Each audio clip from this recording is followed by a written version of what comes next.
Si quieres ahorrarte mucho dinero en aires acondicionados y en calor y todo eso, también debes de tomar en cuenta la orientación. Y es que la orientación de los edificios que se construían es la posición del edificio en el sitio o la parcela de la tierra seleccionada para el proyecto con respecto a las áreas, las carreteras y las características del paisajismo, la forma física, de cómo el edificio nos aparecerá la forma, así como donde ubicas las ventanas, puertas, etcétera. La orientación de los edificios ecológicos que se construirán es la posición del edificio en el sitio o la parcela de tierra seleccionada para que el proyecto con respecto con las áreas de carreteras estén relacionados. Por eso es muy importante que cheques esta relación para tener un mayor ahorro de aire y de calefacción y de todos esos elementos.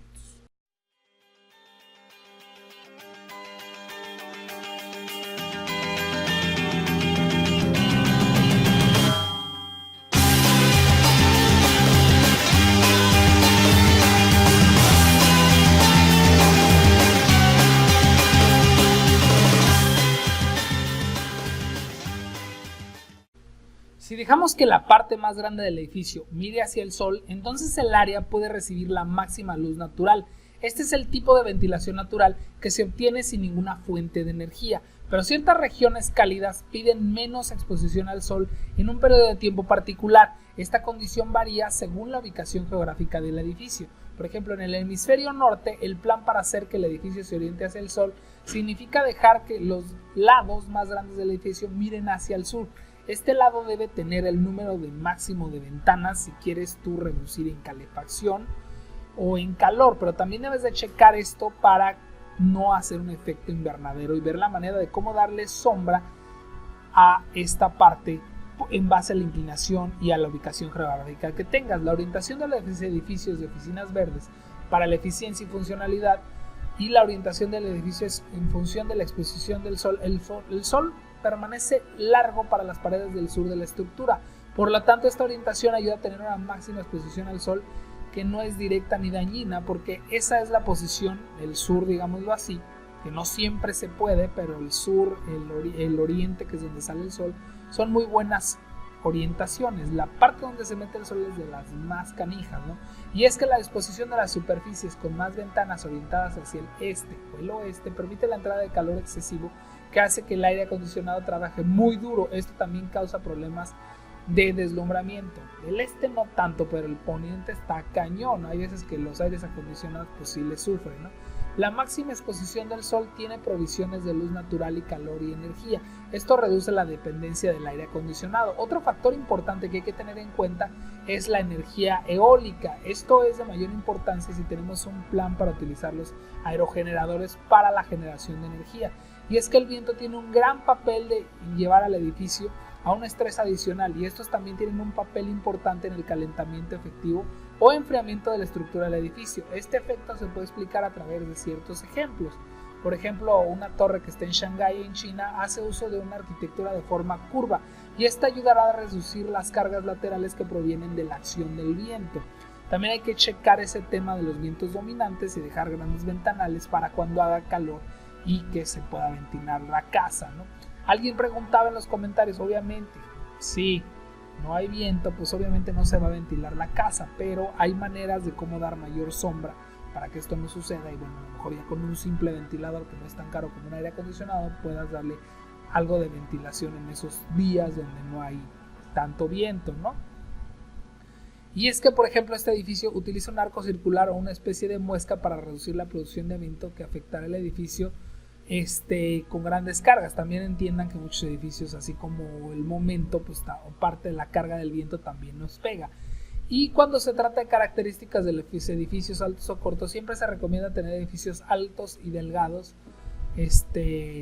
más que anchos y cortos. Esto se debe a que los edificios altos tendrán menos necesidad de espacio y no afectarán drásticamente el entorno circundante. Chequen el ejemplo del edificio que le llaman el Walkie Talkie, ahí en Londres, en donde ese edificio, por la forma en cómo está acomodado y el tipo de ventanas que tenía, llegaba a derretir coches por lo mismo de cómo tenían. O sea, sí hace un efecto de cristal cóncavo que puede ser algo dañino, ¿no? Estas formas tienen menos espacio para la lluvia y los problemas de escorrentía, de aguas pluviales y de contaminación pues prácticamente relacionadas todo debido a la forma y orientación de edificios verdes, ¿no? Tanto los factores de forma como la orientación deben moverse de la mano durante la construcción de un edificio ecológico y más que durante la construcción es en la planeación. Por eso es importante tener un plano constructivo donde tú planees lo que se va a hacer y cómo va a ser en base a todos esos elementos, ¿no? Es una idea equivocada creer que la orientación de edificios del sol es suficiente para ahorrar costos en el rendimiento del edificio. La provisión inadecuada de ventanas, tanto en el número de ubicación, también afecta la eficiencia energética. Por ejemplo, también si tienes muy poca iluminación, pues eso tendrás que meterle focos y pues no te creas que te va a salir tan barato, ¿no? El concepto principal es hacer que el edificio funcione de manera óptima dentro de la orientación diseñada. Principalmente el concepto de construcción ecológica se enfoca en tomar en cuenta las necesidades de los ocupantes del edificio y también se centran en cómo la forma del edificio mejora el entorno verde. Esta idea pide espacios abiertos más grandes que tengan un acceso apreciable a las ventanas y el uso eficiente de la luz del día. La orientación de los edificios ecológicos que se construirán es la posición del edificio en el sitio o parcela de tierra seleccionada para que el proyecto con respecto a las aceras y carreteras, como les comenté, tenga todas estas funciones. Además, también es importante ver las opciones cuando se trata de la construcción de tu edificio, de tu casa, de las oficinas, lo que vayas a construir, ya que se deben de tener diferentes formas, no solamente cuadradas y rectangulares, sino que también triangulares se puede, y estos tres están en la lista superior, ya que ofrecen sistemas de soporte más sólidos. Por ejemplo, las cúpulas solamente les da el sol en una parte, no les da a todo, entonces eso también ayuda a disminuir las temperaturas. La elección de la orientación depende en gran medida del espacio disponible. Por ejemplo, en el caso de la construcción de edificios en ciudades como en Nueva York, solo hay espacio para grandes construcciones altas y delgadas.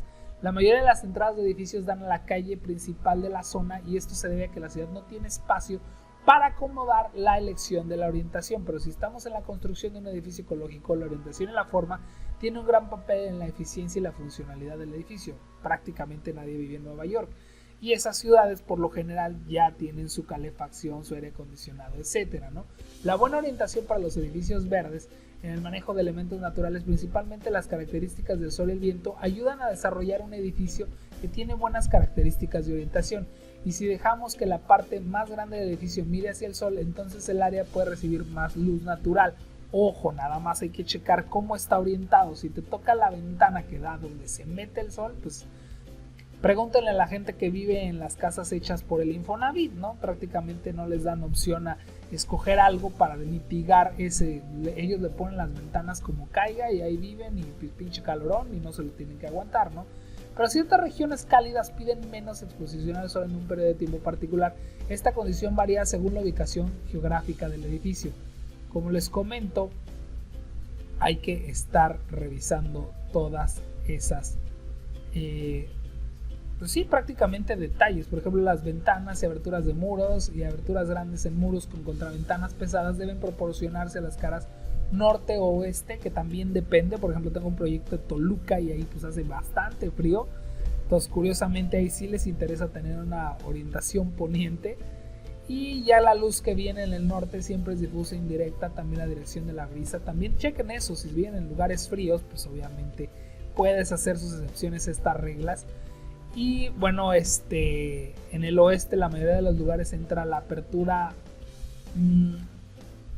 digamos que puedes jugar con la altura de la ventana para no tener tanto problema, ¿no? En los patios internos la ventilación cruzada es muy importante, sobre todo en zonas de clima seco, cálido, pues estos patios internos que se utilizaban en las casas, en las casonas viejas coloniales que trajeron los españoles aquí a Latinoamérica, pues hacían una especie de microclima, ¿no? Ahora, la orientación de las paredes, el espesor de las paredes también tiene un papel importante en el aislamiento térmico de los edificios, ya que se prefieren paredes exteriores gruesas, ya que se comporta con una barrera aislante, y la pintura de las paredes del exterior también juega un papel importante. Las paredes con pinturas claras y brillantes, ya hemos visto un video donde estas paredes blancas, o bueno, en las calles blancas, pues tienen mucho que ver con la temperatura que se tiene. Además, las pieles con las que puedes forrar tu edificio pues también tienen bastante, ¿no? Ya que no se absorbe el calor y la superficie de las paredes ser lisa y no debe tapar el polvo. También se pueden proporcionar paredes construidas con bloques, ladrillos, huecos y paredes de cavidad. ya que proporcionan muy buen aislante térmico. En cuanto al aislamiento de techos, los techos deben construirse con un buen material aislante que tenga una pendiente en dirección al barlovento y que refleje la radiación y no absorba el calor. El falso techo se puede utilizar para mejorar el rendimiento térmico de los edificios, o sea, nada más da el calor en la parte de arriba, o como les comento, una terraza arriba en la parte de los techos, pues prácticamente ayuda también. Si tú tienes tapado tu techo, pues obviamente eso va a refrescar la parte de adentro. Cosa diferente a que si tú tienes también un domo, ahí debes de tener mucho cuidado en darle ventilación al domo y que puedas controlar tú esa ventilación, porque puede ser un efecto invernadero para cuando haga calor y abrir la ventilación más bien haces un efecto invernadero cuando hace calor, que es dañino, pero cuando hace frío es muy benévolo. Entonces, si tú abres la ventilación cuando hace calor, pues bueno, ese efecto invernadero ya no te pega tanto, ¿no? Ahora, también es importante el cultivo de vegetación, de árboles grandes, con sombras, raíces que no dañen a la cimentación y sótano. Bueno, pues deben de plantarse cerca de paredes externas para proporcionar sombra, o puedes hacer árboles que tengan ramas largas, dejarlas crecer y entonces ahora sí ya no tienes tanto lo que son las raíces ahí pegándote, ¿no? Ahora, requisitos especiales para la orientación del edificio: preferiblemente se proporciona un área para dormir al aire libre para noches de verano. Los refrigeradores y ventiladores que se utilizaban en el desierto se pueden utilizar durante los meses de verano y por lo tanto se deben de planificar los espacios adecuados para proporcionar refrigeración en el edificio. Hay unos elementos muy bonitos que se utilizaban en Medio Oriente que les llaman atrapavientos, que es prácticamente una torre con una abertura arriba donde entra el aire y se va metiendo por esos ductos y eso da ventilación a la casa. Pues bueno, ya lo saben, si quieren ahorrar, chequen la orientación, chequen los elementos. Siempre es importante, nosotros en los planos que hacemos para las casas siempre vamos revisando todos esos elementos para que no sean tan calientes, tan frías las casas. Por mi parte es todo, constructores, espero que les haya servido. Dense cuenta que no nada más son hacer casas bonitas, sino también funcionales, que no sean tan calientes ni tan frías. Por mi parte es todo, muchas gracias por sus likes, sus comentarios y nos estamos viendo.